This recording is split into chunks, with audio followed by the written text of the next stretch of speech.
আজকের রেসিপি গুজরাটের famous street food kacchi ধাগলি।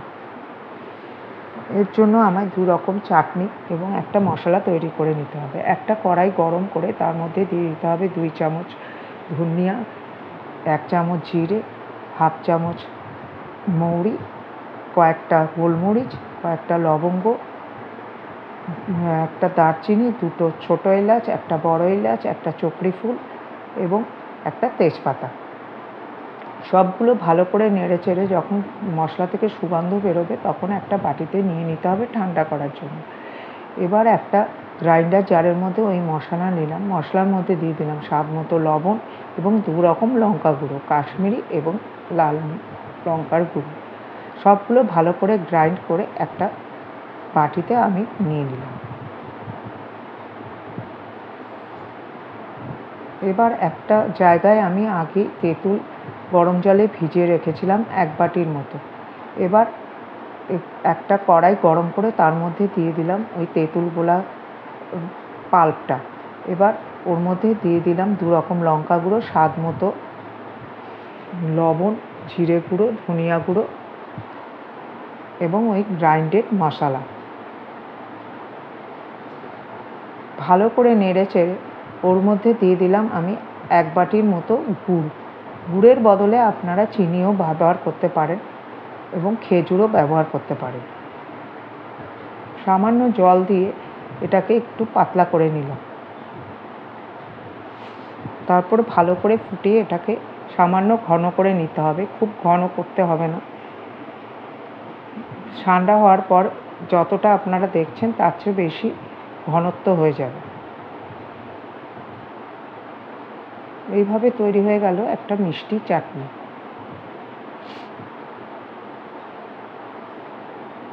এবার চাটনিটা তৈরি হয়ে গেলে একটা পাত্রে আমি ঢেলে নিলাম। এবার একটা গ্রাইন্ডিং জারের মধ্যে 10 থেকে 12টা রসুনের কোয়া আমি নিয়ে নেব এবং ভালো করে ওটাকে গ্রাইন্ড করে নেব। এবার একটা কড়াইয়ে তেল দিয়ে একইভাবে হলুদ, 2 রকম লঙ্কা গুঁড়ো, লবণ দিয়ে দিলাম এবং তার মধ্যে গ্রাইন্ড করে রাখা রসুনগুলো ভালো করে দিয়ে দিলাম। যখন এই মশলা থেকে তেল ছাড়তে শুরু করবে তখন তৈরি হয়ে যাবে আমাদের একটা ঝাল চাটনি। এটাকে একটা পাত্রে আমি রেখে দেবো। এবার একইভাবে নিয়ে নেব হলুদ, লঙ্কা গুঁড়ো এবং গ্রাইন্ডেড মশলা। তার মধ্যে দিয়ে দেবো স্বাদ মতো লবণ এবং চিনি। ভালো করে নেড়ে চেড়ে ওর মধ্যে দিয়ে দেবো আমি খোসা ছাড়ানো ভাজা বাদাম। এই মশলা বাদামটা আপনারা বাইরে থেকেও কিনে নিতে পারেন। এবার একটা কড়াইয়ের মধ্যে একইভাবে হলুদ, 2 রকম লঙ্কা গুঁড়ো, জিরে গুঁড়ো, ধনিয়া গুঁড়ো এবং গ্রাইন্ডেড মশলা দিলাম আর দিয়ে দিলাম লবণ আন্দাজ মতো।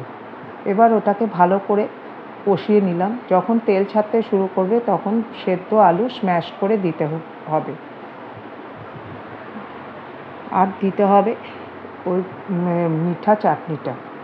ভালো করে নেড়ে চেড়ে ওর মধ্যে কিছুটা জল দিয়ে দিতে হবে। জল দিয়ে যে আলুর রয়েছে সেটাকে ভালো করে স্ম্যাশ করে দিতে হবে, একদম যেন আলুটা গলে যায়।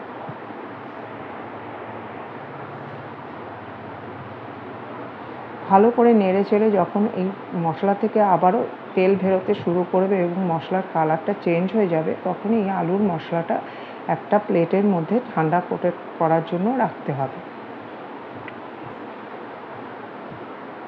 মশলাটা এরমভাবে ছড়িয়ে রেখে ঠান্ডা করে নিলাম আর সেগুলো সাজিয়ে দিলাম পেঁয়াজের কুচি, ধনিয়ার কুচি, ধনিয়া পাতার কুচি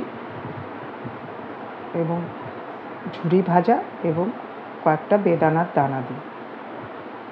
এবার আমি 2টো পাউ নিয়ে নিলাম এবং তার মধ্যে এটা সুন্দর করে অ্যারেঞ্জ করতে হবে।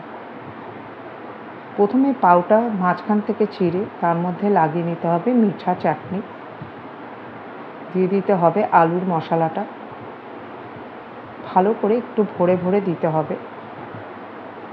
তারপরে দিয়ে দিতে হবে ওই রসুনের চাটনিটা, আবার দিয়ে দিতে হবে আলুর মশলা।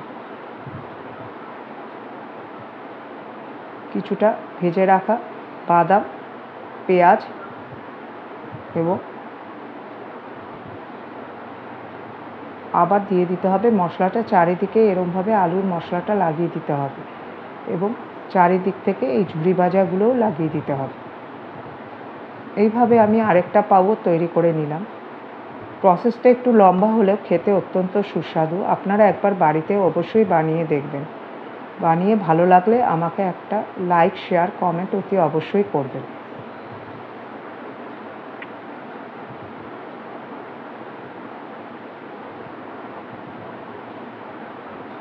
এটি খুবই ভালো হয় খেতে। বর্ষাকালে এই মিঠা এবং তিখা চাটনির এই রেসিপিটা খুবই ভালো লাগে খেতে।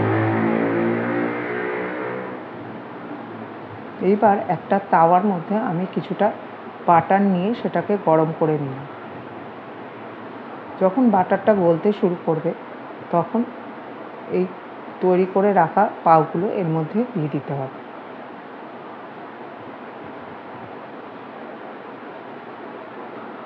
এবার পাউগুলো উল্টে পাল্টে ওই বাটারের মধ্যে ভালো করে ছেঁকে নিতে হবে।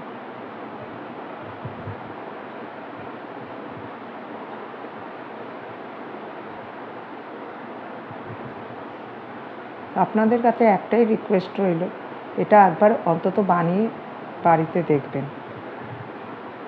এটা বম্বেতেও খুব ভালো স্ট্রিট ফুড হিসাবে বিক্রি হয়। খেতে অত্যন্ত সুস্বাদু। তৈরি হয়ে গেল দাবেলি। ততক্ষণের জন্য নমস্কার। দেখা হবে পরের রেসিপিতে।